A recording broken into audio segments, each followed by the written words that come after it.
நேர் உல கண்டு உளம் துடித்தேன்றார் வள்ளலார். அந்த மாதிரி பணிகளை இங்கே சென்னை வேளச்சேரி தீபம் அறக்கட்டளை, தேவதானம்பேட்டை ஆன்மீக மையம் சேர்ந்து இணைந்து அற்புதமாக செய்து கொண்டிருக்கிறது. முதற்கண் எங்களுடைய அருணை மருத்துவக் கல்லூரி மருத்துவமனையின் சார்பாக இந்த அரிமா சங்கத்திற்கும் திருவாளர் தீபம் அறக்கட்டளை அவர்களுக்கும் எங்களுடைய வாழ்த்துக்களையும் நன்றியும் தெரிவித்துக் கொள்கிறோம். இன்றைக்கி ஏன்னா நம்ம பார்க்குறது என்ன அப்படின்னு பார்த்தீங்கன்னா, நான் எப்போயுமே ஒரு கார் வாங்கினா கரெக்டாக போய் ஒரு 6 மாதத்தோட சர்வீஸ் பண்ணிடுவாங்க. பைக் வாங்கினா ஒரு 3-4 மாதத்தோட சர்வீஸ் பண்ணிடுவாங்க. உடம்புக்குன்னு வந்தால் மட்டும் நான் நல்லா தான் இருக்கேன்னு சொல்லிடுவாங்க. அது பண்ண மாட்டாங்க.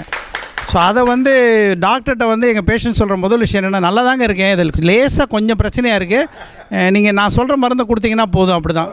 ஸோ எல்லோரும் என்ன நினைக்கிறாங்கன்னா, நாங்கள் நல்லா தான் வரல. ஸோ அந்த மாதிரி விழிப்புணர்வை கிராமத்துலேருந்து கொண்டு வரது ரொம்ப முக்கியம். ஏன்னா குறிப்பாக இன்றைக்கி எல்லாமே மாறிவிட்ட சூழ்நிலை மாறிடுச்சு. புதுசாக வியாதிகள் வருது, புதுசாக மருந்து வருது, புதுசாக நிறைய பெரிய டெக்னிக் வர மாதிரி வியாதிகளும் வருது. அப்போ அதை நம்ம தொடங்குறது இந்த மாதிரி யாருக்கு தேவையோ, நம்ம சொல்கிற மாதிரி இந்த அடித்தட்டுலேருந்து அப்படின்னு சொல்கிற மாதிரி கீழே உள்ளதுலேருந்து எடுத்துகிட்டு போகணும். அது மிகப்பெரிய சேவை.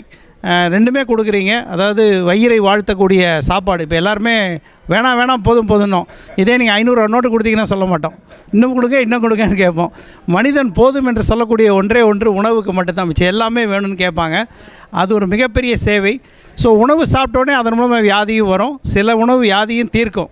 ஆனால் அந்த வியாதிக்கான மருத்துவத்தை உங்கள் ஊர் தேடி இல்லம் தேடி கொண்டு வந்தது மிகப்பெரிய விஷயம்.